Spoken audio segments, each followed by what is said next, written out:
As leaders of tomorrow, we're here to explore the obstacles that await us beyond the university by listening to the experience of a very successful panel of women. We've all been taught that if you work hard, it leads to your accomplishments. But the question is this really true? There are walls demolished each and every day by women. However, these walls are sometimes built up, which puts us in an endless cycle. So, Wendy Wasserstein, she's the author of the Heidi Chronicles and was the voice of the unfulfilled women of her generation. She strove to give women a sense of self-worth by providing them with relatable characters such as Heidi from the Heidi Chronicles, who were intelligent, independent, and searching for their identities in a world that tries to define us. And at times, it seems that not much has changed. Recently in the news, Sheryl Sandberg has been somewhat following in Wendy's footsteps. She authored Lean In, which she refers to as a feminist manifesto. In the book, she explores why the number of women in leadership roles has become stagnant for about the past decade. And she also encourages women to believe in their abilities and reach out for their opportunities. She tells them to find a partner to share in their household duties and to not refuse opportunities simply for the fact they're planning for a family in the future, which I think is all good advice. Whenever I was deciding on a title for this event, I was struggling. I was torn because I needed a title that would not only tell you all of this, meaning what the event was about, what it was for, and because this is a university theater-sponsored event, tie it all back in with the Heidi Chronicles. But after I saw my good friend Diana Quetty perform the following monologue, I was extremely inspired, and I knew that the name of this event had to be Women, Where Are We Going? And after she performs this monologue, I hope that you all will understand why. So help me in introducing Diana Quetty.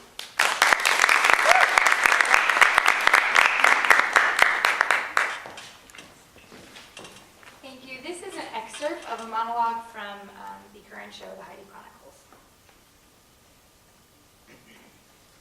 I appear before you today with no formal speech.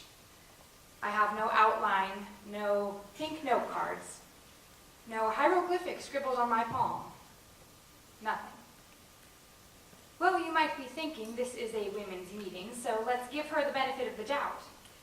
After teaching at Columbia yesterday, Miss Holland probably attended a low-impact aerobics course with weights, picked up her children from school, took the older one to drawing with computers at the Metropolitan, and the younger one to swimming lessons for gifted children. Finished writing 10 pages of a new book. Read 40 pages of the Inferno in Italian. Took a deep breath and put out the light. So we forgive Miss Holland for not preparing a speech today. She is exemplary and exhausted. Thank you, but you forgive far too easily, and why don't I have a speech prepared for the Women, Where Are We Going luncheon? Well, actually, yesterday I did teach at Columbia. We discussed Alexander Pope and his theory of the picturesque. And afterwards, I did attend an exercise class. I walked into the locker room to my favorite corner where I could put on my basic black leotard in peace. Two women in pressed blue jeans younger than me were heatedly debating the reading program at Marymount Nursery School, and a woman my mother's age was going on and on about her son at Harvard and his wife, a Brazilian hairdresser, who was by no stretch of the imagination good enough for him. They were joined by Mrs. Green, who has perfect red nails, and in the middle of them was a naked, gray-haired fiction woman extolling the virtues of brown rice and women's fiction. And then two 27-year-old hotshots walked in. How do I know they were hotshots? They were both draped in purple and green leather. They seemed to have everything under control. They even brought their own heavier weights. Now Jeanette, the performance artist slash actress slash dancer slash aerobics teacher, comes in and completes the locker room. I noticed the two hotshots checking out Jeanette's muscle tone as she rolls up her tights, and they lace up their Zeus low-impact sneakers. And Mrs. Green stopped talking about her dinner party to ask, where did you find them? Everywhere she has looked on Madison Avenue is out. It was at this point I decided I would slip out and take my place in the back row of the class. I picked up my overstuffed bag, but as I was just between Mrs. Green's raccoon coat and a purple leather bomber jacket, I tripped on one of the hotshot's goddamn 5-pound professional weights, and out of my bag flew a week's worth of change, raspberry gum wrappers, and Alexander Pope and his theory of the picturesque right on the gray-haired fiction woman's foot. I began giggling. Oh, that's okay. Excuse me.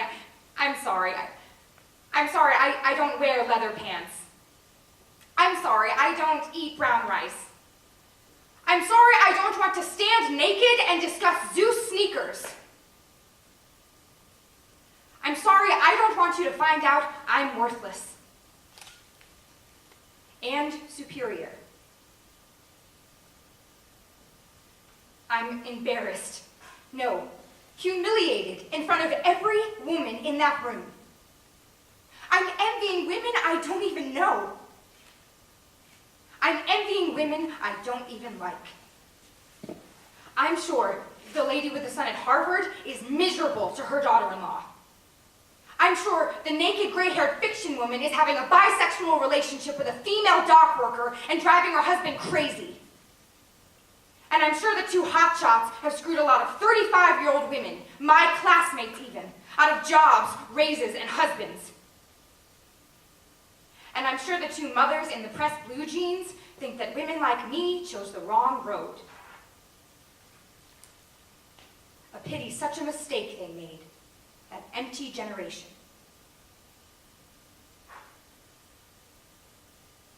Well, I certainly don't want to be feeling this way about all of them. And I certainly don't want to be feeling this way about women. Where are we going?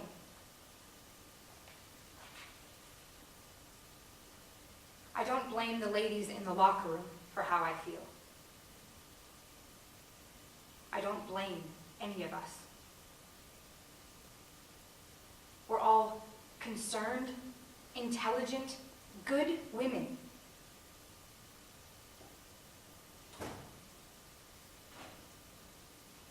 It's just that I feel stranded. And I thought the whole point was that we wouldn't feel stranded.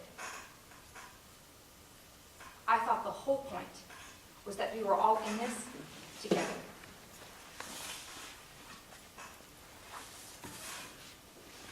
Thank you.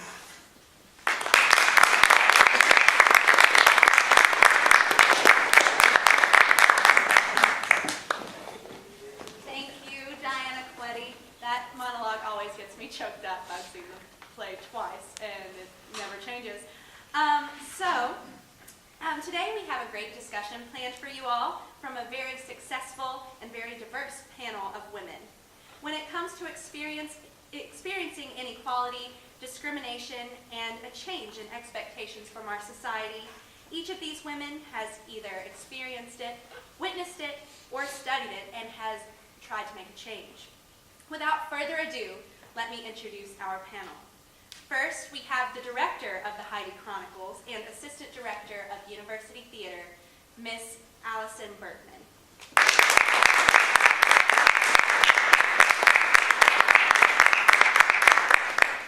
Next, we have the assistant director for leadership and a scholar in residence at the NC State Women's Center, Dr. Heidi Graffendorf.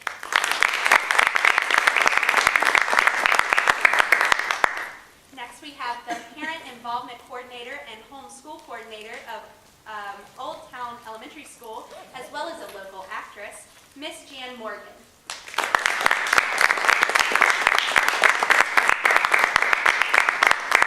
A career counselor for the Poole College of Management Office of Undergraduate Programs, Dr. Janet Rakes.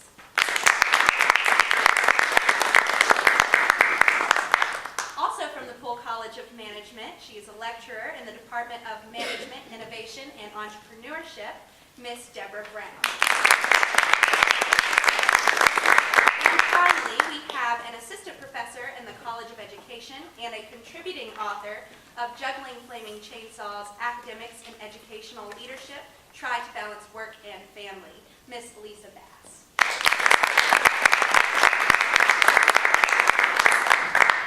And thank you all again for being with us today. I thought that it would be easy to start out with this question. In the Heidi Chronicles, Heidi, the main character, is always inspired by the unsung heroes of art history who are women. And so I just wanted to ask each of you, who is your greatest woman role model and why?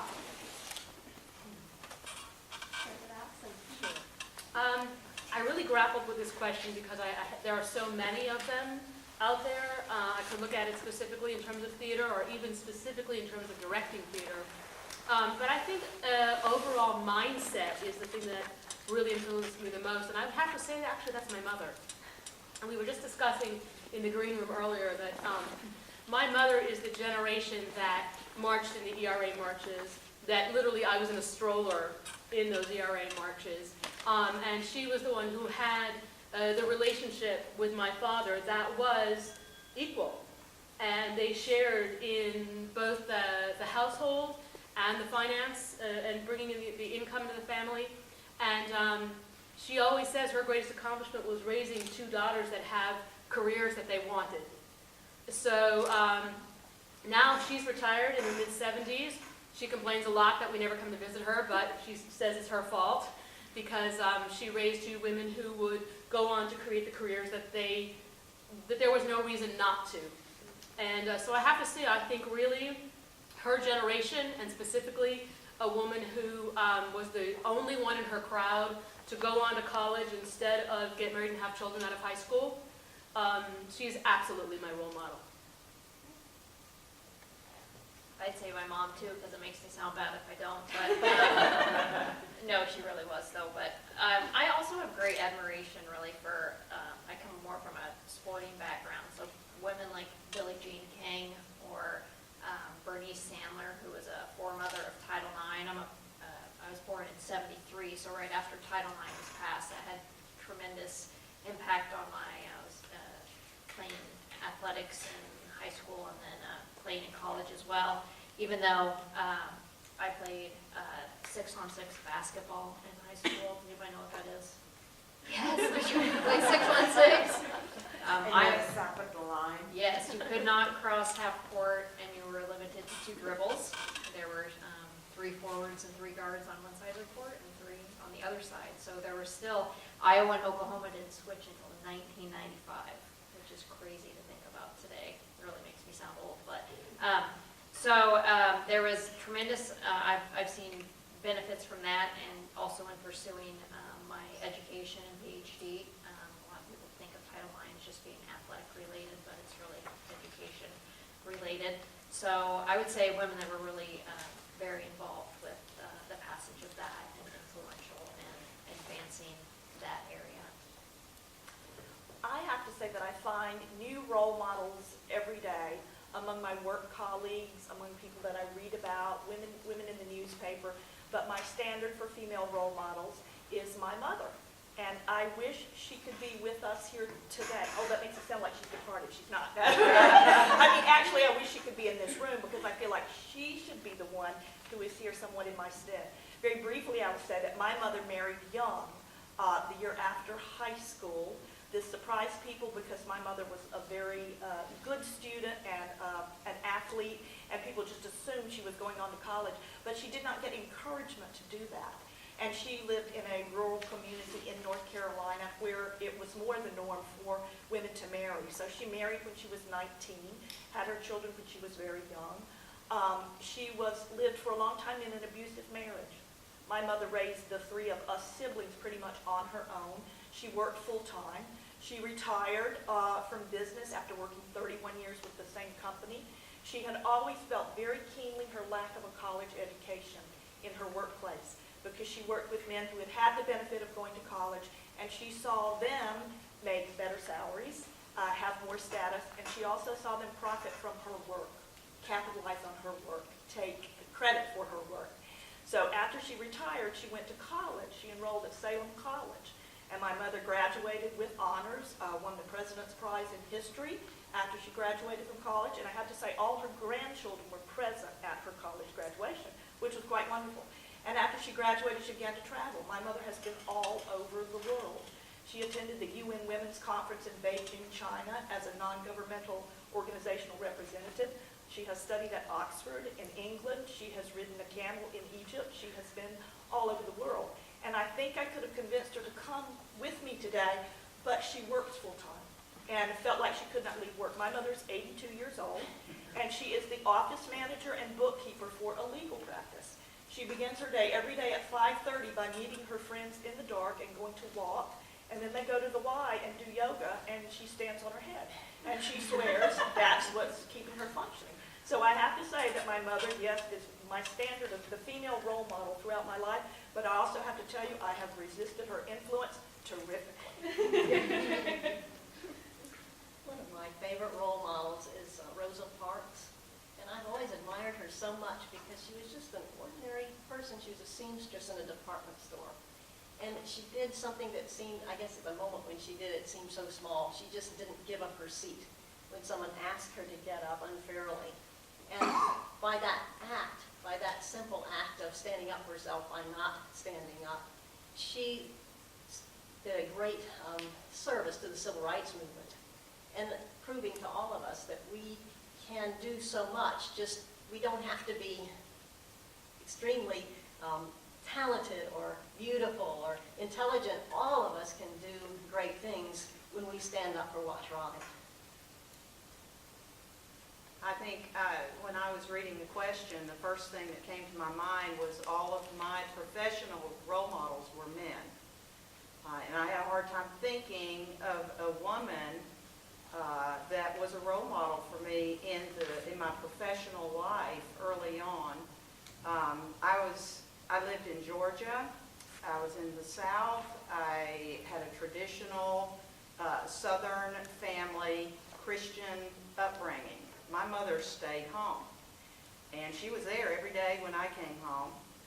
And we talked about women that had to work, and there was a note of that it was pitiable, you know, if you had to go to work, because the best thing was for a woman to stay home. So I lived in the Leave It to Beaver, Donna Reed.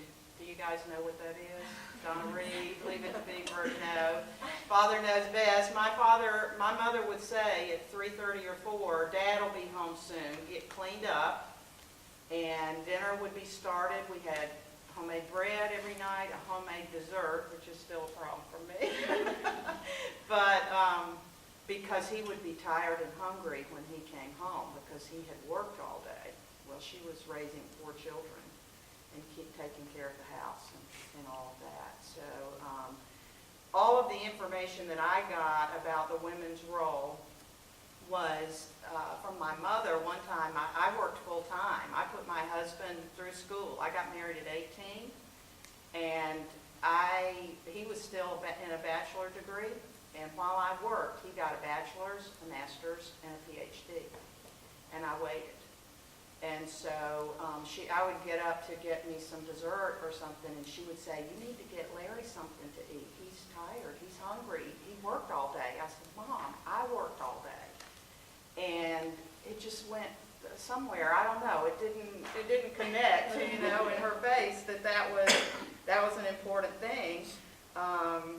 And so I didn't think about a career. Wasn't encouraged to go to college. I got a secretarial certificate, and I made enough money to support us for 10 years, so he could get his PhD, and then I went back to school. So my mom gave me the principles: integrity, commitment, persistence, strength in a woman's world at that time and place of where I was. But most of my career advice and encouragement did come from men. When I saw the question, I really thought about, okay, role model.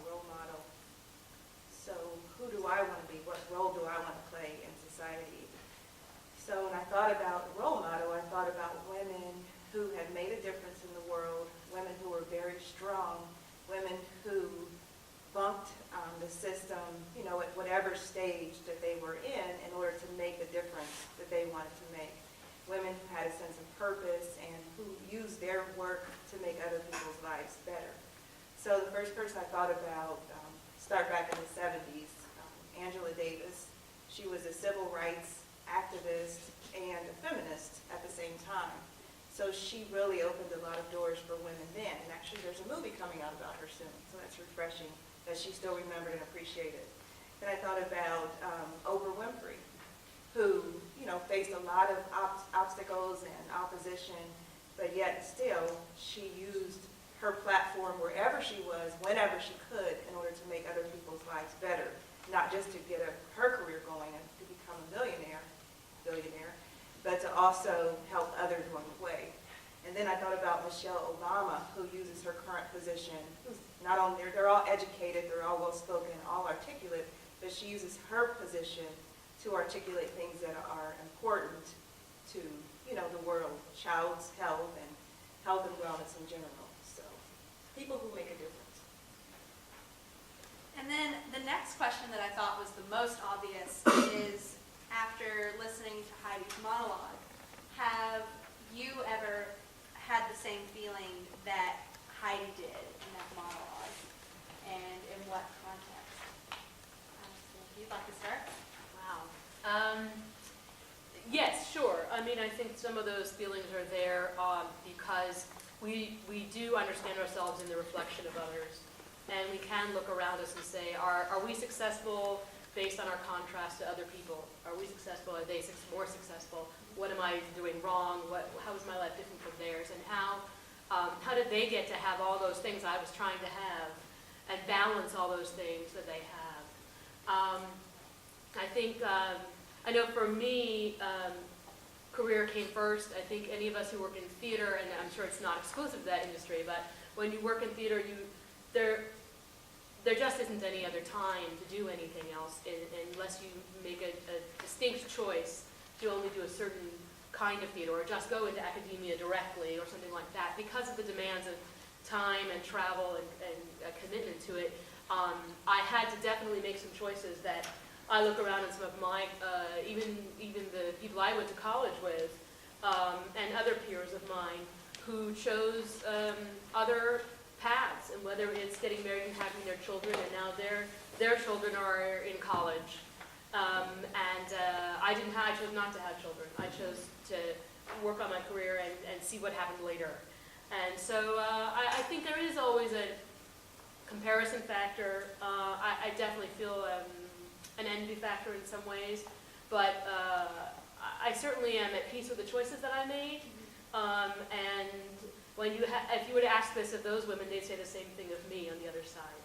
And I think it's just a natural thing to say, what is it that we've succeeded in and what do we wish we've done better? And there's a wonderful quote actually from Wendy Wasserstein about everybody in the world at some point in some situation isn't comfortable with some of the choices they've made. And that's not exclusive to women, and it's not exclusive to our generation. That's funny because I have that quote on my wall. So have any of you ever been in a situation where you've had these feelings and you've had to confront them in some way, or is it more of an internal thing? I'd say I've had some of those feelings, but the empowerment came from realizing that you don't have to accept the path as it looks like it's being laid out for you. That you can say, okay, I've made these choices, this is where I am, but I don't have to stay there. I can empower myself by more education, by making my social network broader, by changing the way I view myself, and plot a new path. For example, I was at University of Oklahoma before I came here, and I just kept saying, boy, I was getting closer and closer to getting tenure. So I didn't want to leave, but one of my friends, she said, don't waste another year of your life. Not that there's anything wrong with Oklahoma, it just wasn't the place for me to make the connections that I needed to make and to thrive in the way that I wanted to thrive. So I just started applying for jobs, and this opportunity came, and my life has shifted dramatically from just this time last year. So yes, I've discovered that there are, choices that I wish I had made differently, but I think the larger discovery is that you can be empowered to make different choices. And this is a question that's triggered more toward Jan and Allison. How do you feel the roles of women in the arts have changed over the years? Well, as an actress, and I still use that word rather than actor, I still use the word actress. There's still sort of that complaint of there aren't enough good roles for women. There aren't enough good roles for women of a certain age, meaning the age that I am, right? So I think that's still very much an issue. But I have always felt that theater was more or less egalitarian, really. I mean, rather than this is women's work or this is men's work, the work went to whoever was willing to do it, whoever was willing to struggle with it. I never saw coming up through theater, and I started working in theater when I was in college because it was really my first exposure to live theater. I really had not been exposed to it until I was an undergraduate at Wake Forest, and just embraced it very happily, very joyfully. But I remember when I was an undergraduate at Wake Forest, the technical director, the shop manager, was a woman, a female graduate student, and there was none of that, well, we have to have a guy to do this because, it's all about power tools and cutting things and going up ladders and lifting heavy things and hanging lights. That just didn't seem to be an issue. So it seems rather egalitarian to me, theater does, in terms of gender roles, I think. What do you think about that, Alice? I think it's an interesting dichotomy because in some ways that's true. There's a welcoming, even open slate somehow in the arts in some ways. But I will say as a director, and specifically somebody who has been an artistic director of a theater company, there is a lot of pushback for women to take those leadership roles in the big budget responsibility positions. And certainly in terms of playwrights, there's a woeful misrepresentation of the woman's voice on stage. Although there are some, don't get me wrong, it's not just that men don't hire women.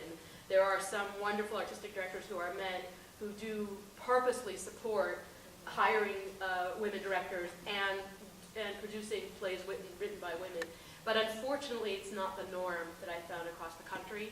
And if you look at the percentage of women directors who are hired by some of the larger regional theater companies, overall, except for those that are actually run by female artistic directors, they are unfortunately underrepresented. Only in the last, actually since Wendy Wasserstein, have women playwrights even been recognized on the larger stage. So I think maybe it goes in waves, as everything does, but I think the higher up the stakes are, unfortunately, the less parity that I've seen. And in that aspect, since, if there was a man who was the artistic director, do you feel that it's more of a discrimination thing, or it just is? That's such a complex question. I think that's the larger question about all leadership positions. I couldn't begin to unravel it myself.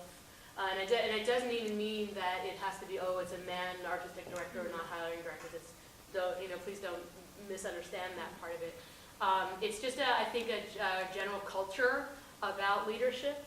It's a culture about somebody who can orchestrate something that has a lot of money riding on it, something that has a lot of prestige riding on it.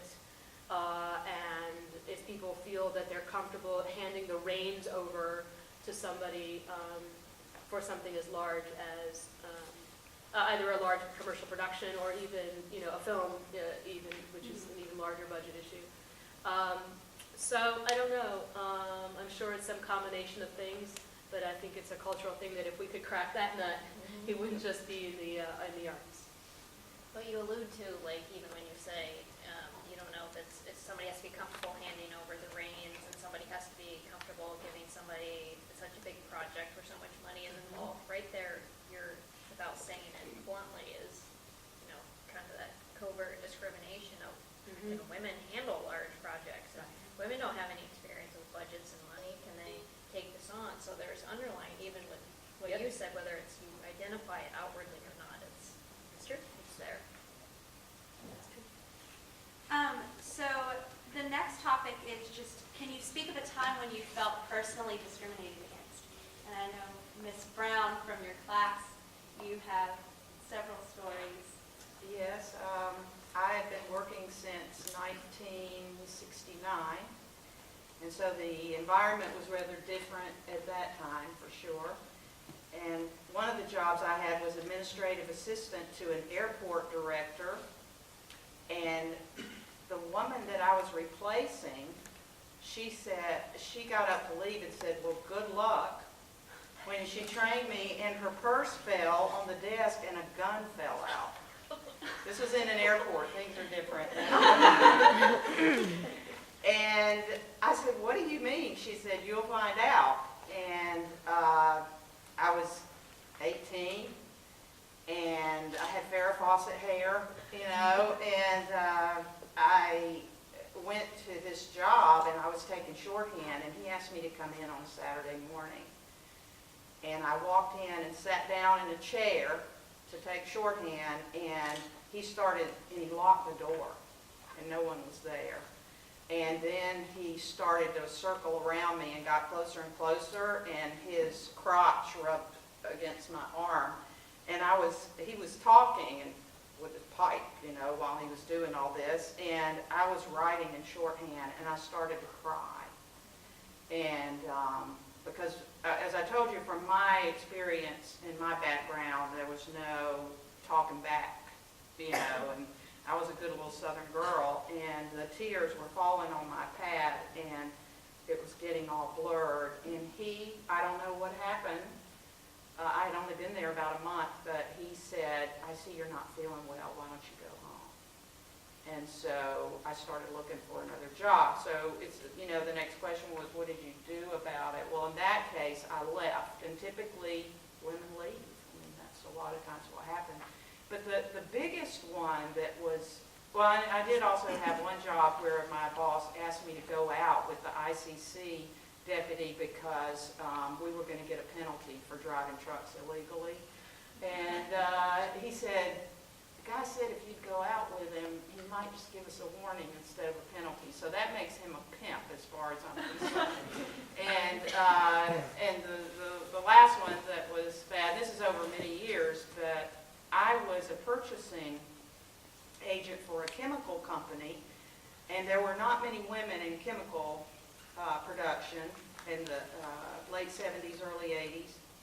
And I went to a conference, and I was the only woman out of 150 there in Atlanta. And I basically went to work at that company as a Kelly girl. I don't know if you guys know what a Kelly girl is, but I was a gopher. Go for this, make coffee, go to the store, pick people up at the airport. And I was smart, and I worked hard, and I remembered everything anybody told me, so when people asked me questions, I could answer. And I ended up being the clerk for the purchasing agent. And he had a disagreement with the project manager one day and walked out and left his job. And they said, "What are we going to do? We don't have a purchasing agent." And I said, "I can do it." They said, "Well, yeah, really, well, you just fill in until we can find somebody." But I was good at it, and they let me do it, and they paid me really well. I was making $28,000 a year in 1980 with full benefits. That was a lot of money. So they weren't discriminating against me in that way. However, they would not call me the purchasing agent, even though I was. The project manager from Germany would not allow me to sign contracts. So I had to give all the purchase orders to my boss, who was a man, and he had to sign the contracts. Basically, I had a $50 million operating budget, and I was spending the money. And after a while, he said, "You just sign my name. You don't have to show it to me." And so I would sign his name and put my initials on it. And the turning point was when the big dogs from Germany came to the plant, and I ran into the tour group of all the major management in the hallway, and the plant manager said, "Oh, this is Deborah Brown. She's our purchasing clerk." Okay, and so he didn't know whether to tell them or not, or what they would do with me, you know, or what they would do to them. And so I said, "You know what? Forget the 28,000. Forget it. I don't want this anymore."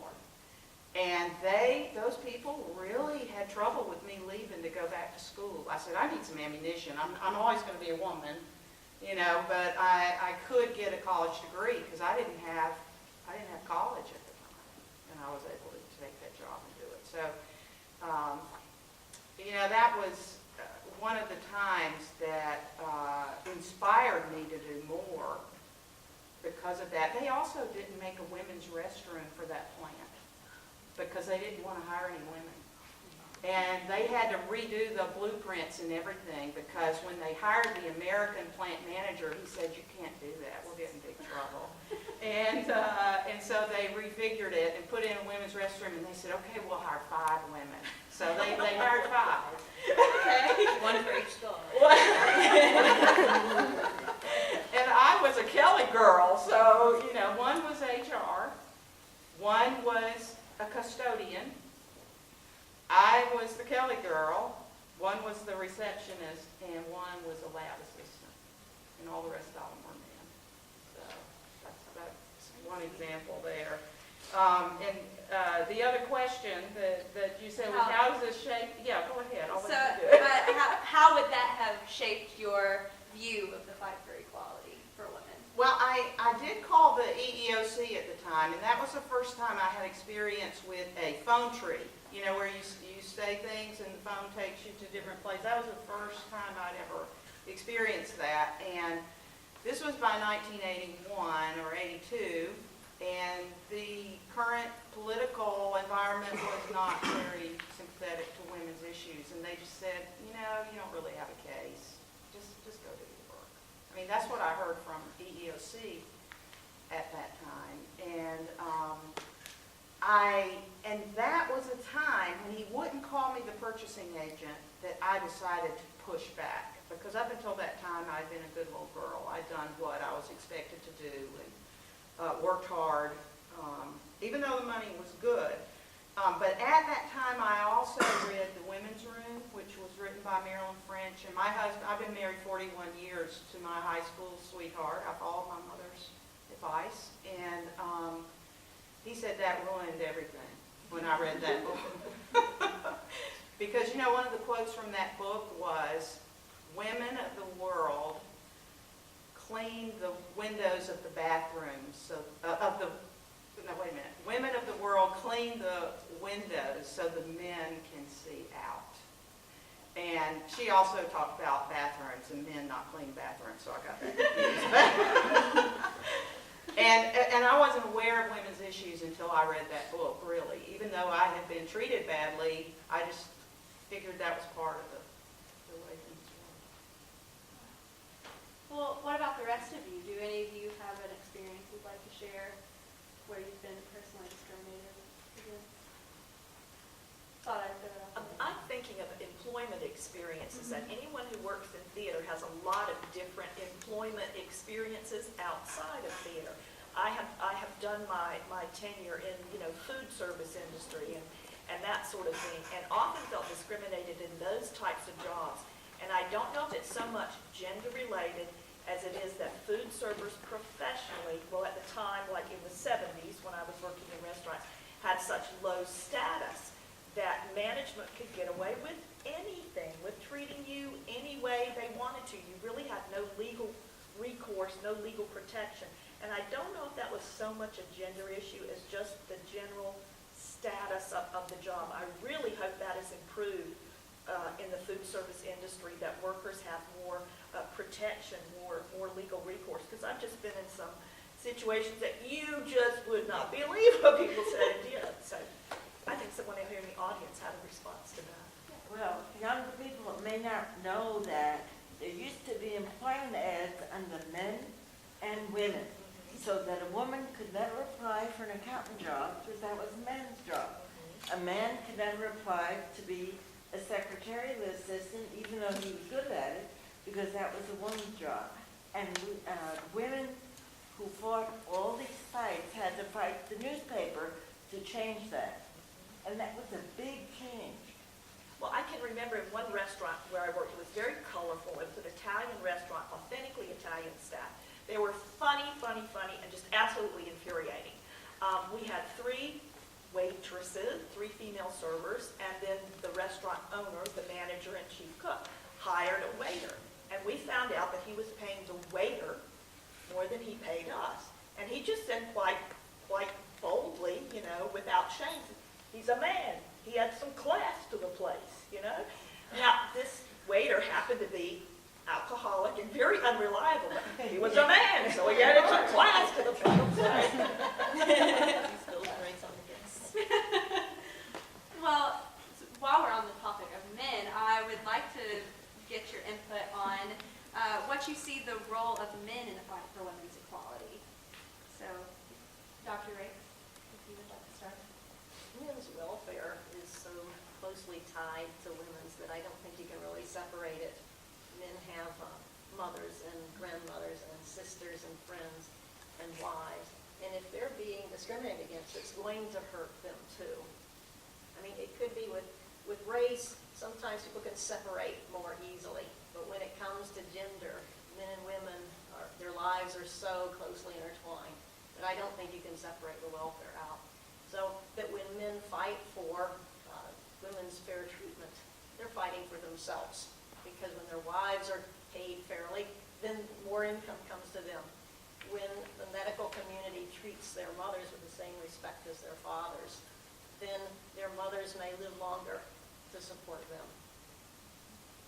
I think it's the man's role to be a partner and to fill in, you know, where he can, and to do what he can do in order to make the fight, you know, better for his wife, his mother, his daughter, or just for women in general.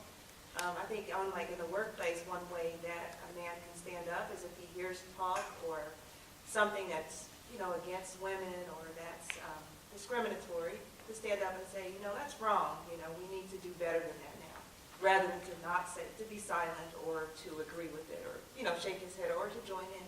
So I think just to be a partner to women and then to do what they can do wherever they are. Dr. Tippendorf, would you like to give input? Sure. I think, you know, we talk about, it's so interesting. I was on Facebook today, and one of my friends posted about male friends that, you know, with Sheryl Sandberg's book, Lean In, he said, why don't we talk about instead of what women can lean in, how can men step out? And I think I love him, my feminist friend. And he, you know, I think it's a good point. We talk about all these things that women can be doing, much women do, and sometimes forget that men can be our best allies, some of our best allies, in a lot of the issues that women still face. I mean, we look across the board, really 99% of fields that are led by males, run by males, owned by males, many industries and services. I think it would be silly to not bring them into the conversation and the game. You're missing 50% of the population. And you know, there's a question later on when we talk about men's roles changing, and I'll have a lot to say about that. But I think that, you know, it's really, you know, some of the research I do even in looking at Title IX, like Title IX dads are such an important group. I mean, they have daughters and they want the same opportunities for their daughters that they want for their sons. So I think we see this new generation coming along that is being more of a voice. And I see those stickers on the back of cars, like YMCA, like, what do they call it? Like, I don't know, they use a term I don't like, princes or something. Indian princess. I don't like that princess thing. But, anybody read the book How Cinderella Ate My Daughter? So that's a good read. But I think it's dads going on outings with their daughters. So I think that there's some realization I think we have to push see that there are males in the audience. Actually, well, what would you all think that the key things that men can be doing, and even men and women together, to advance the fight for equality for women? I think it's almost, I don't want this to come out wrong, it's almost anti-human nature for men to naturally take it on, because for women to gain, men have to lose, because we live in a country in a space of limited resources, from the economics point of view. And if you look at budgets, and if you look at numbers of spaces and spots, and I hear people always saying, my spots, my place, my space, men are going to have to move and lose some of their spots if women are going to come in and occupy those places. Companies can't hire an unlimited number of people. So for men to really do it, it's almost an unnatural rendering for them to say, sure, you can make as much as me, you can have, the job, I'm going to be honest, I know you're better qualified, so I'm going to let you go ahead and take that job. I don't care that I have a family to feed and I've been out of work for 2 years. I'm not going to use my maleness in order to occupy that space. So I think it's not asking too much, but it takes a big man to honestly give that equality to women. And they actually do have to give it because they are in a place of dominance in this country, even in 2013. I think across both genders, I think the answer must lies to stay in the conversation about it. And I think that's one of the reasons that Sheryl Sandberg's book is such a big hot topic, because we haven't had something like that to chew on for a little while. And I think the key is have these panels and talk about it and figure it out. And it isn't just let's have a circle of women who are going to strategize about it and complain about it, or even create actions about it, whatever that is, negative or positive. But it's people, it's personhood, and I think we just have to keep having that conversation. It dies out, and then things go away, and the wave ends. And unless we continue to talk about it and have it in the front of issues of men and women, then I think we do it a disservice. It's up to us to carry the ball and pass it on, pass it on, pass it on. Well, Dr. Graffendorf, I know you had a lot to say on this topic. How do you feel that the role of men has changed? And do you think that they've sort of taken on a larger role in the home? If not, You inherently in the question assume it has changed. well, You inherently in the question assume that it has changed. Statistically,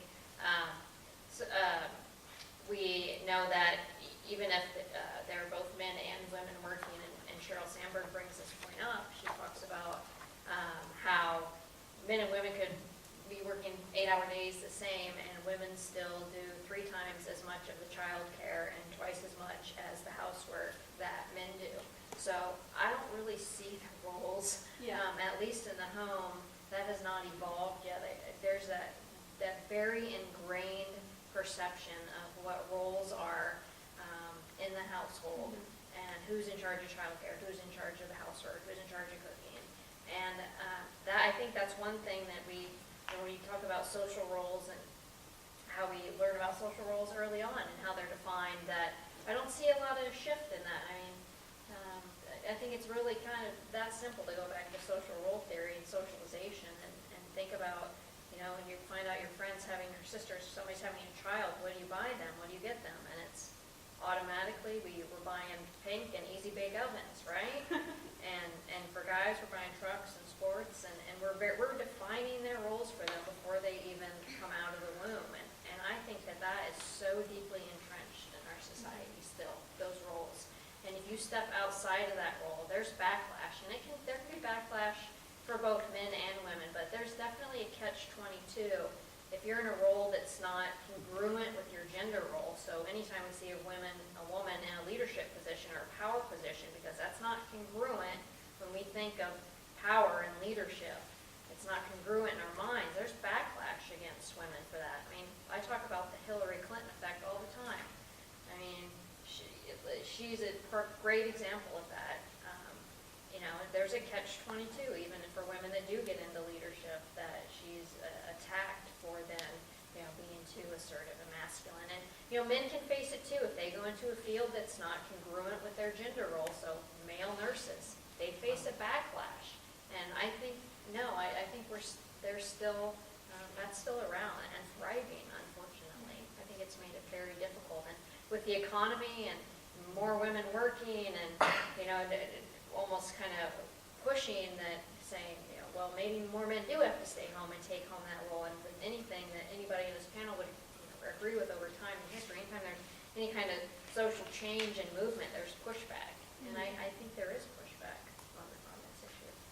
Well, definitely along the same line, this is jumping forward a little bit, but so sort of what you were saying is like, you know, women, as they go into work and then they're still thinking about the doctor's appointments they have planned. This is the stereotypical thing, like when they have to pick up the kids, when they have to have dinner ready, all of this stuff, and then men come in, it's like work. So do you feel that women and men compartmentalize differently? And do you think that we do it better or worse than men? And is it a good or bad thing? I'm not sure how men feel inside. You know, do they worry a lot about, you know, things at home? No, because they wouldn't probably admit it. I never had trouble compartmentalizing when I went to work. I left my home life at home, and I don't really worry very much about it while I'm working. When my students are in front of me and I'm doing career counseling, they become my child. And I pay attention to them the same way I would if my daughter were in front of me. So in a way, it was a nice escape to come to work and let those things go. On the other hand, I knew that my husband worried so much about the children, their welfare, worried way too much. So, you know, I don't know if it's really true. You know, it seems that way, but if you really dug down deeply into how men were feeling, it may be that they worry just as much. I had some experience with that. I know that, I guess this was about in the early 80s. I worked all day, came home, and my son was sick. He was about 4, and he was wrapped around my leg, and I was doing a load of laundry and cooking dinner while I was dragging my son around on my leg, and he was crying, and I went into the den to say that dinner was ready, and my husband was sitting there reading the paper. And he had been to work too, but he came home and sat down to read the paper, and this was about 10 years into our marriage, and I punched the paper really hard.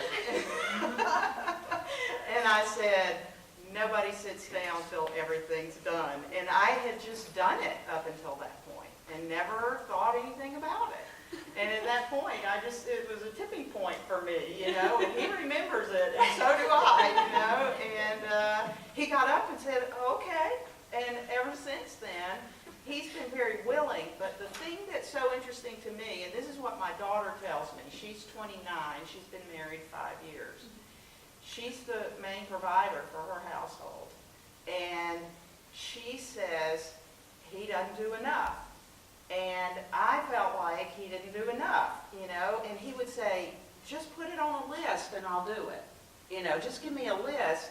And I always felt, why do I have to make the list? You know, why am I responsible for the list? And my daughter now has said the exact same thing to me. And I never voiced that to her. And even this week, she calls me up and says, why am I the creator of the list? And so she said, I wish there was an app with a list. So any of you out there that want to make a list, that would be a good app. Is there an app with a list about home repair and what do you need to clean each day? And You have to put the item on there. yeah, I found those, yeah, but she wasn't happy There's a with book what of was lists. there. There's a book of lists? Like if you're going on a trip or with, you know, thing that you need to get done.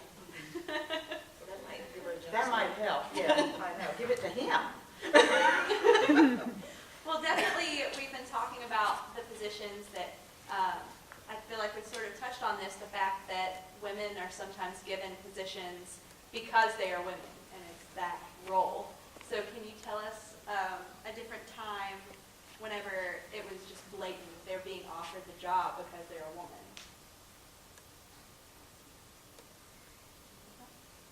phrase it a little differently. Mhm. So I'll go ahead and address that question. There was a time, before I got into education, I did economics as a bachelor's and then an MBA for a master's, my first part of my career. And I didn't question it because I was so young, just out of college. I was just happy to be one of the ones who got a job right out of school. So when I got to the office where I was working, I said I was about halfway finished with my MBA at this point. There was someone else who had the same qualification, but was a man, and I was working in a bank in the investments department. He was an investments advisor, and I am an investment assistant. And I never really questioned it, and I had this frustration, but I couldn't articulate it because I felt like, okay, you're 23 and your first real job, but he wasn't that much older than me. And we both finished I think I even finished my MBA before he finished his. He was, in a different program, but I didn't get a promotion immediately when I finished. I knew that but he had already had pretty much the top level in the office. So that's an example of two similarly qualified people. One's a male, one's a female. And he gets the main investor job, and I get the investment assistant position. One area where I've seen a lot of change is in education. I grew up in the 60s and was a product of public school, and when I was in public school, all principals and assistant principals and high-level administrators were men. All teachers, secretaries, and most of the guidance counselors were women.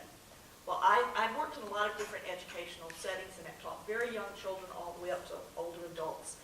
And I now work in the public school that I attended when I was in 4th and 5th grade.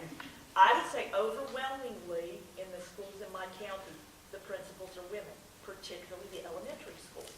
There are a lot of female assistant principals. We now have a new school superintendent in Forsyth County, Dr. Beverly Emery, who came from Pitt County. So I see in education, that has changed very much in what I consider to be a fairly short period of time. Now, I don't know if you see it so much in higher education. I've also worked on college campuses, and I don't know if you see it so much there, but it's very markedly different in public education. And I can speak to that because I'm in the principal training program.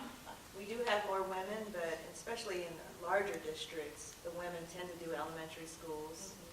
It's mixed between middle schools, and then the high schools are still mostly men. And men will teach mostly in high schools. There's a lot of discussion around it because if you look at all of the workers in the school, teachers, it's mostly women. So why aren't they being promoted to, the principal position? So that was a big piece of discussion. So there were programs put in place, sort of affirmative action programs, to attract more teachers into becoming a principal. Because the traditional trajectory was most principals will be ex-coaches, so they don't even have the curricular background to be the best instructional leader for the school. They're coaches who, and I guess coaching is a skill that is necessary for principals, but those would be mainly who would become principals. I tend to look at education very much from the perspective of a parent. And to me, working in an elementary school, the atmosphere of an elementary school is maternal in many ways because the children are so young. We have pre-K classes at my school. I have 3- and 4-year-olds at school. So an elementary school has a more, I think, maternal sort of aspect to it.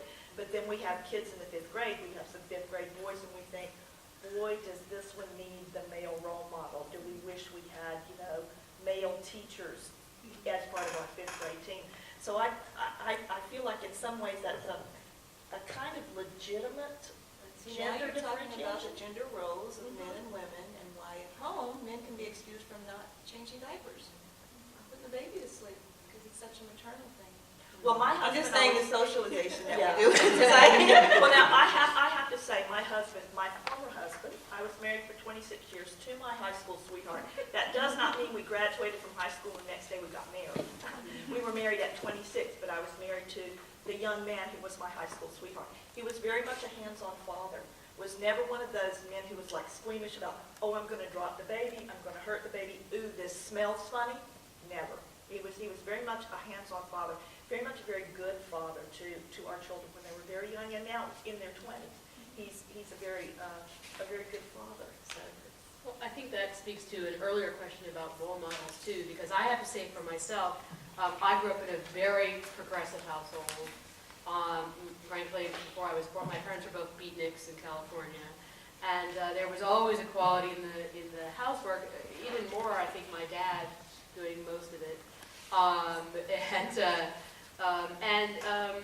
I think of the models for when we look for a partner, what our expectations are too, and often we learn from whether we do want somebody who is like our father or somebody who is not like our father. What are we searching for, and what do we accept in terms of an equal relationship? And I think it goes hand in hand in the home, in the school, in the work. All of those things have to come together for us to understand what is okay and what's not. I mean, we can laugh about, oh, he was reading the paper when I was doing the work, but in some instances that it's even more unacceptable for that to happen. And whether it was great that you could sustain that and laugh about it and it changed him, but he's had to have already been a guy who would get that before you started, So it's interesting to see those role models as well. I think, I know for myself, I probably have a very low tolerance for that sort of gender expectation based on what I saw in my own parents. Well, the women that I talk to that are college students, MBA students, they say that men are sloppy and they sit around playing video games and they don't need them. And I'm hearing a lot of them say that. They say, I don't want to get married.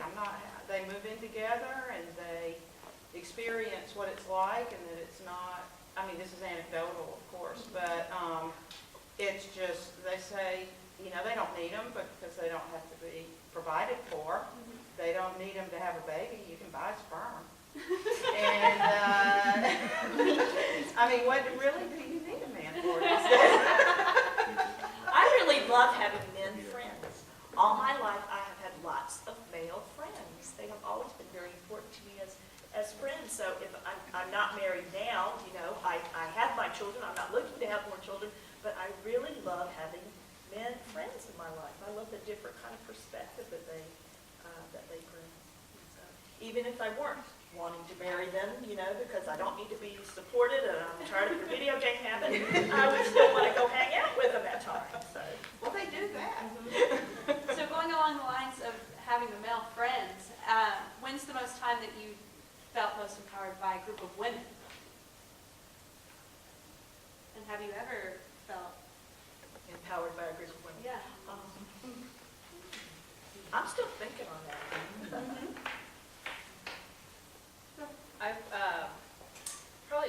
I had an experience last year at NC State. I chaired, we have a council on the status of women at NC State, and it's a provost council.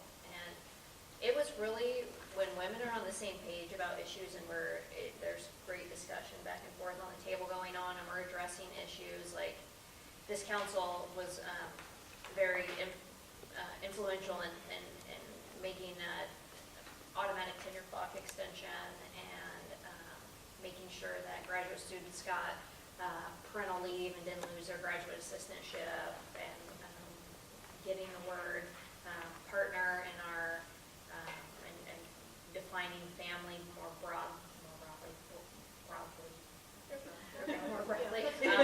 Sorry, and so that was really empowering to be in the same space with women who are progressive and are intelligent, and there's a synergy there that's amazing. And we have men on this council too, but so it's just really being in a room with feminists, I think, and really getting ideas out there, and that's really invigorating. And another experience in my national organization was in my field. My PhD is in very male dominated, so I was in my early 20s. I didn't realize what I was getting into then, but I started a women's group, and we started with 8 people, and we have over 170 today, and a listserv and all kinds of things. But we've also had more women run for office, more women on executive committees, more women reporting that their conference experience is better because of this group, that they wanted that networking.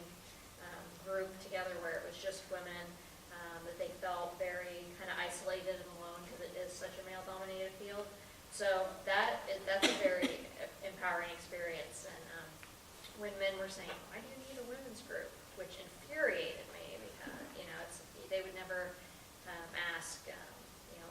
When the Black Coaches Association formed, they would never say, "Why do you need a Black Coaches Association?" But they'd say, "Why do you need a women's group?" So that's evolved over the years. We're about in our 8th year now. So it's just that environment. I think that's why a lot of us go to conferences or involved in professional development or things like this, because it really does, talking to other people and having similar experiences and talking about these kinds of issues is really empowering. And you relate to them, and you can share stories and bounce them around. And so, I have it's an interesting situation because I could say, it's a meeting of the minds that I find extremely empowering, and that's definitely true. But I also, the first week after I moved down here from New York, I started looking at meetup groups because I really didn't know anybody here. And I found a fitness meetup group, and I thought, well, that'd be cool. I had a great Pilates group I missed. And let's see what they've got. And I met up with a group of women who were just starting to work with a boxing trainer. And I thought, well, that seems so weird, but what the heck. And so from the first week I got here, there were about 8 of us at the time, and a trainer, a woman who had been a semi-professional boxer. And she said, no, we're not talking kickboxing, we're talking put on the gloves, the real deal, boxing. And the group of us were all very hesitant and all very, ouch, ooh, what about my manicure stuff? And it's been 4 years, and 6 of us, out of the 6, 4 of us are still together, and we still box at least once a week. And the group, the moment of empowerment of literally a commitment to each other to have a fitness group, yeah, it's great to be fit, but also the conversation that goes on while you're, as I always call it, while you're hitting your friends. And so I think once a week that becomes a nourishment for me to just to feel that moment where we're all in something that's physically empowering and also emotionally supportive at the same time. And I still get that once a week. It's been 4 years. So how do you all feel the support of our gender helps in our struggle for equality? I'll just kind of piggyback on the last question. I graduated from a women's college undergraduate, Spelman College, which is all African American women or Black women. And every time I'm on that, I went back for my reunion last year and actually spent a semester at Emory as a visiting professor before going to the reunion.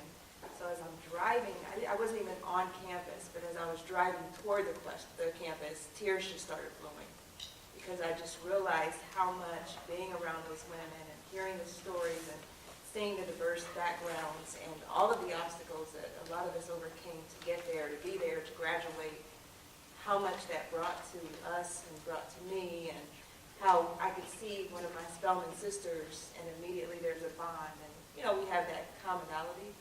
I would say that really empowered me. And then at the reunion to see that they were doctors, dentists, lawyers, just all of these things. And then one woman said, I'm the CEO of my home. But we were all equal. We were all in the struggle together. So that was empowering, that experience. This is a very modest example, but last year in the spring, I moved back to Winston-Salem, which was my hometown. And I hadn't lived there for 30 plus years, and so a lot of it was very familiar and a lot of it was very, very different.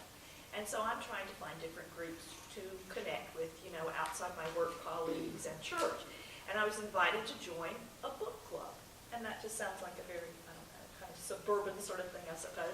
But this book club, it's a lot of really mouthy, irreverent women who are very, well connected and in touch with things and very, very avid about not just books, but movies and plays and lectures and exhibits and things like that. And I just get a real, just kind of rush of energy being around them. And I'm very new to this group, but I just really enjoy particularly their irreverence and their brashness. I love some mouthy women, and they are. So I get that. I'm getting up for my book club.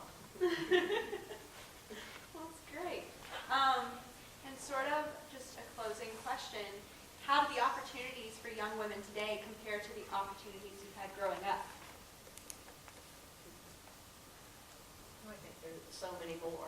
I love being a career counselor, and one of the reasons I became a career counselor is to help people free themselves from limitations and dream. And I've seen so many more opportunities for my daughter than were for my generation. There's so much more acceptance of women in sports, to try to go into professional positions in law and medicine. You see women everywhere. Although we have a long way to go, we've come a long way too since when I was in elementary school. You know, one of the things that I think of, how many of you have seen NCIS? Did any of you watch that show? It's one of the most popular shows on TV. And you know who Ziva is?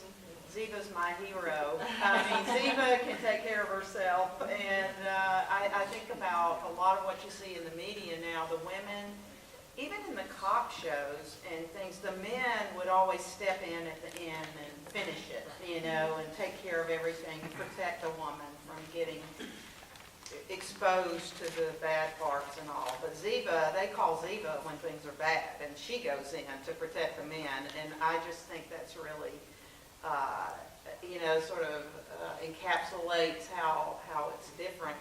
And also, I mean, my daughter had a Barbie in a Barbie dream house, and my husband's sister said, "Why are you giving her that crap? It's just going to make her act like a princess or whatever." But I said, "Come here and listen to her playing." She had made up invoices for all of the rooms and had a Barbie renting a room. She made it, this was at 7, okay? She was making it a hotel, and she was renting out rooms and figuring out how she could make money and all this kind of stuff. So sometimes you can take what you've got and make it into something else, you know. So I didn't, everything that I saw when I was young was men taking care of women. Even though the women were really doing it, you know, it just wasn't something that you acknowledged. Something I've noticed that the biggest difference, and even though this may play out differently when the students who are graduating from college are having to deal with the workforce and see that there is some discrimination and see that they have to maybe shake up a little bit the gender expectations and all that, but there is a presumption coming from college that they can do anything. And I think some ways there's a backlash because they take it for granted that they can, and in some ways then the conversation never happens. It says, no, you're going to have to do these steps over here to make sure that that really does happen. And it's great to have a guide along the way to say, in my day, we had to do it this way. Be wary of taking it for granted too much. But the truth is, the idea that now the generation of young women coming out of college aren't having the same role models. The moms of that generation went through this already. And so they're encouraged to dream and do regardless of gender.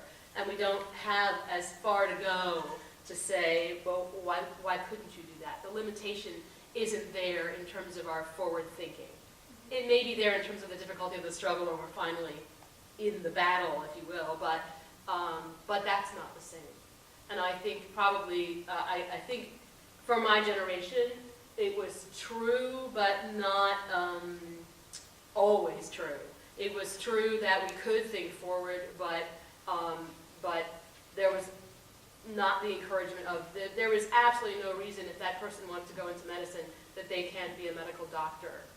There's no bias at this point in your dreaming, and I think that I felt that it amazes me sometimes that gender doesn't even play into the equation in the dreaming of what they're going to be, and that makes me happy. There is something I missed in college that I feel young people now have the opportunity to have or to benefit from, and that's mentoring. When I was an undergraduate, I mean, you didn't hear that word really. I mean, the term was not used. And if someone was mentored, it was generally a male student who seemed to be very promising, and a particular professor or department sort of expressed an interest in them and their promise. But never at any point did I feel that someone, one of my instructors was thinking, well, this person has a real aptitude for this, a real bent for this, I need to encourage them in this. So I'm sort of envious of you because I feel like that's just more available to you now. And the kind of what I imagine to be pretty specific counseling that you do, that was absent from my university experience. There was just the assumption among students and among faculty, you will get your degree and that will in some way, then you'll move on into a job or career without any really specific sort of guidance about that. So I think that's a real benefit to you, a real improvement. Yeah, I think that there are not only more opportunities, but that women don't have to worry about being looked at as strange or someone who's going outside of their space or place as much. But I think there's still discrimination, and there's still barriers, and there's still walls, and there's still definite discrepancies in the numbers in certain professions. There's still a deficit with, women in the STEM fields, for instance. And that's why we have so many programs trying to get girls interested in STEM. They still don't feel like they're good enough in math. So, yeah, even though there are more opportunities, I think the benefit, or the biggest thing, is that if they do choose it, and if it does fit them, and they do well at it, then they don't have to be looked at as some stigma or some strange girl for having that interest. Because I think in a previous generation, at least there are some role models, and that's different for them. But they will still make less money. Yeah, well, like I said, once they get into the struggles that exist, yes, they're still there. But at least there are some role models. There are people who have broken through the stigma of women being in some of those roles, and it has occurred somewhere. Well, we now have a few minutes to take some questions from you all, if you have any for our panel. Yes? What do you think about women signing up for the draft?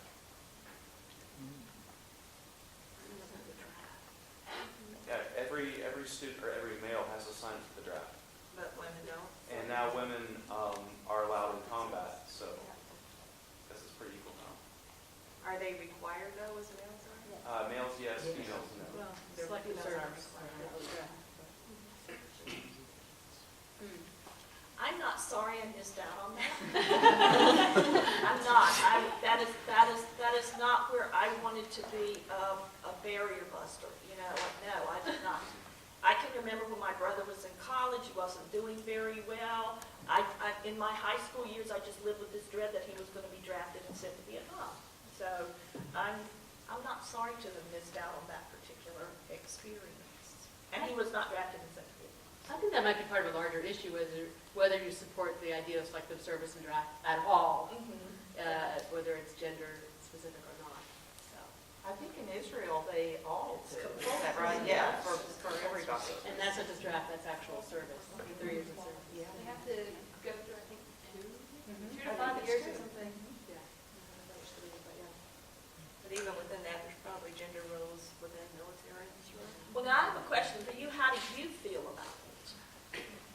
I think it's something that, we as Americans should feel comfortable if we were, needed. So if we got invaded, I have no problem serving my country. But, with equal rights is equal responsibility. So I'm not saying that, we need a bunch of GI Janes, but we do need people to support, because there's plenty of jobs within the military that females can't do. And it would be the next step to have equal responsibility. I think it's coming, because there are a lot of women in the military. As the need grows, they probably will have mandatory. And I think that women would be, if we were attacked and our country was going to go under, I'm sure women would be drafted, to save the country. How do you see the role of women in society evolving in the next 10 to 20 years? I think it's already such that the college enrollment is more women than men now. So I think the role is going to increase for women. I mean, there's more single-parent households, so women are already they're working, they're parenting, they're doing a lot alone. And because there's more women in college, and if the trend continues, it may even grow to 60-40. In some colleges, it already is. or 70-30. So with more educated women, that means they'll be occupying more of the jobs, and you'll just see they'll have a stronger, or will have a stronger presence. I see that to an extent, I agree with that, but one of the things that we do know is, we have more women getting degrees and PhDs in certain fields anyway, and there's really been a mentality, I think, for women on, we need to prove ourselves, work twice as hard as what a man would do to get to the same place. So we find, like, even women that are in leadership positions, if we compare them to a male in a similar position, typically they have more education than what a man would have, which is interesting to me. But, I think we have to be very careful about, just because we, crank more or we get more women going into, so we may start off with more women in certain fields or get them in the pipeline, but the thing is we still are top heavy on white males in leadership and in management.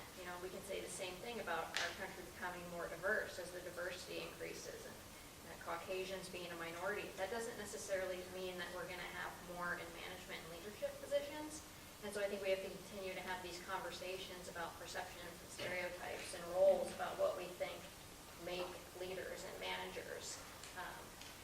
I could see NC State could all of a sudden, we could flip-flop and we could be female dominated. Let's say NC State even someday down the road went, 70-30 female to male. As more women are going to college, does that mean that it's going to change the numbers in leadership? I mean, look how slow that process has been to happen. I don't know if you've heard of waves of feminism. So like first wave, second wave, third wave, and the fourth wave. So there are issues that were very important during those waves to them, and then we call them waves because think about an issue kind of comes up and kind of peaks out, and we have kind of that pushback that like I was talking about earlier. Anytime there's social change, there's a pushback, and then a new wave comes in of issues that are important. So early on, we would think about all the women's issues over time, and that's kind of how we look at the waves. I mean, from voting rights to, the 60s, reproductive, sexual rights, we're around not just for the pleasure of men, but or to have babies. Sex can be pleasurable for us too. And look at some of the issues we're facing now with, mentioned earlier, with the pay gap, wage gap, which I think is important to the wave of feminists today, and this whole backlash against women in certain roles. So I didn't like the term the feminist movement failed. I'm not sure.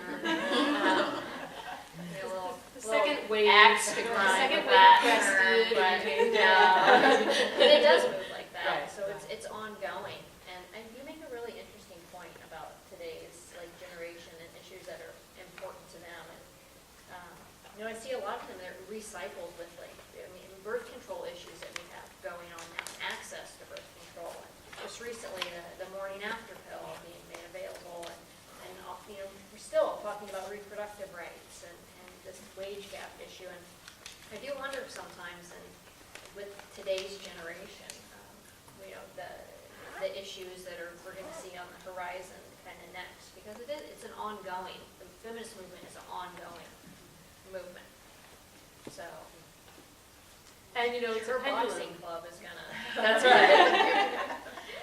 But also there's a pendulum swing as well. The response of the 60s was because of the roles going on in the 50s. During wartime, and then past that, and there's an idea of this particular family unit and what it should be, and the expectations of women at that time. And the beginning of, Betty Friedan and the feminine mystique and all that, you're talking about the beginning of a new wave at that point. But I think people are hoping, and I'm hoping with something like Sheryl Sandberg and like that and what she's doing is shaking things up. You don't have to agree with everything she's saying. What she's saying is, we stopped talking about it. Let's start talking about it again. She was very happy that there was controversy about it, it seemed, in her responses. And that's what we really need to do, is talk about it again and figure out what are important to women now who are making these choices for their lives, and what happens in the next wave. And to answer your question in terms of what was it that made the wave start to dissipate, I don't know if I 100% agree with this, and I'm not even sure if I'm informed enough to make this fully, but I think my personal experience was the death of the ERA I think that was probably a seminal moment, at least in my circle, to say, was that good, was that bad, what do we do next? If I had to pinpoint a special place, no, that might have been the one for me. It's about time to wrap up, so I thought, Allison, if you wanted to say a few words and Sure. the show a little bit. Yeah, I just wanted to, there were two really important articles in the New York Times back in 2006. I was in New York struggling as a freelance director and a dramaturg, and two events, and you all may or may not know who these people are, or what their influence might have been in the feminist movement at the time. So the first one was January 31st, 2006, was announcing the death of Wendy Wasserstein, who was the playwright who wrote the Heidi Chronicles. And I'm just going to read a couple of little excerpts that were from her very, very well-written article about her and her life and her influence. And for those of you who don't know, I think the most important thing about Wendy Wasserstein is that she was a front runner, and she was a groundbreaker. Things that we do take for granted right now in terms of the arts and the woman's playwright's voice just really didn't exist before her. And one of the reasons she even decided to become a playwright was that she wanted to find models. We talked about how there are role models in a lot of fields now, and they just weren't there before. And she said when she was a creative writing major in a college that she looked for role models in women playwrights and couldn't find any. And so she thought, well, then that's what I'm supposed to be. So let me just read a couple of things about her so you get a bigger sense of this and how that ties into this production of Heidi Chronicles. So Miss Wasserstein's play struck a profound chord with women struggling to reconcile a desire for romance and companionship drummed into baby boomers by the seductive fantasies of Hollywood movies, with a need for intellectual independence and achievement separate from the personal sphere. In Wendy's plays, women saw themselves portrayed in a way they hadn't seen on stage before, wittily, intelligently, and seriously at the same time. We take that for granted now, but it was not the case 25 years ago. She was a real pioneer. Her heroines, intelligent and successful, but also riddled with self-doubt, sought enduring love a little ambivalently, but they didn't always find it, and their hard-earned sense of self-worth was often shadowed by the frustrating knowledge that American women's lives continued to be measured by their success at capturing the right man. Miss Wasserstein drew on her own experience as a smart, well-educated, funny Manhattanite who wasn't particularly lucky in romance to create heroines in a similar mold, women who embraced the essential tenets of the feminist movement but didn't have a stomach for stridency. For Ms. Wasserstein, as for many of her characters and fans, humor was a necessary bulwark against the disappointments of life and a useful release valve for anger at cultural and social inequities. Her work, which included 3 books of nonfiction and a forthcoming novel, as well as about a dozen plays, had a significant influence on depictions of American women in the media landscape over the years. Heidi Holland, the steadily single, uncompromising heroine of the Heidi Chronicles, can be seen as the cultural progenitor of Sex and the City's Carrie Bradshaw. Her play, The Sisters Rosenzweig, brought the issue of ethnicity and religion into her continuing conversation about the making and remaking of women's identities. It opened on Broadway in 1993 and was nominated for a Tony Award for Best Play. She remarked about it, The Sisters Rosenzweig had the largest advance in Broadway history for a non-musical play. Therefore, nobody is going to turn down a play on Broadway because a woman wrote it or because it's about women. When Mrs. Wasserstein won when Mrs. Wasserstein won the Best Play Tony for Heidi Chronicles, it was the first time a woman had won that prize solo. And lastly, about her, the popularity of her work speaks for her ability to salve, I should say, a little of that feeling of aloneness in her audience with her deeply felt portraits of women and occasionally men, seeking solidarity in their individuality, finding comfort in the knowledge that everybody else is sometimes uncomfortable with the choices they've made too. 6 days later, the New York Times published Betty Friedan, who ignited cause and feminine mystique, dies at 85. For those of you who have any familiarity with Betty Friedan, I'm just going to quickly give you a little bit of background of who she was. Betty Friedan, the feminist crusader and author whose searing first book, The Feminine Mystique, ignited the contemporary women's movement in 1963, and as a result, permanently transformed the social fabric of the United States and countries around the world. With its impassioned yet clear-eyed analysis of the issues that affected women's lives in the decades after World War II, including enforced domesticity, limited career prospects, and, as chronicled in her later editions, the campaign for legalized abortion, The Feminine Mystique is widely regarded as one of the most influential nonfiction books of the 20th century. Published by Norton and Company, the book has sold more than 3 million copies by the year 2000 and has been translated into many languages. The Feminine Mystique made Ms. Friedan world famous. It also made her one of the chief architects of the women's liberation movement of the 1960s and afterward, a sweeping social upheaval that harked back to the suffrage campaigns of the turn of the century and would be called feminism's second wave. A great many aspects of modern life that seem routine today, from unisex help-wanted ads to women in politics, medicine, the clergy, and the military, are the direct result of the hard-won advances she helped women attain. And lastly, the portrait she painted was chilling. For a typical woman of the 1950s, even a college-educated one, life centered almost exclusively on chores and children. The last thing I want to tell you about her is, and those of you who don't know, in 1966, Ms. Friedan and a group of colleagues founded the National Organization for Women. She was the president of it until 1970. Despite all of her later achievements, Ms. Friedan would be forever known as the suburban housewife who started a revolution with the feminine mystique. Rarely has a single book been responsible for such sweeping, tumultuous, and continuing social transformation. The new society Ms. Friedan proposed, founded on the notion that men and women were created equal, represented such a drastic upending of the prevailing social norms that over the years to come she would be forced to explain her position again and again. In quotes, "Some people think I'm saying women of the world unite, you have nothing to lose but your men," she told Life magazine in 1963. "It's not true. You have nothing to lose but your vacuum cleaners."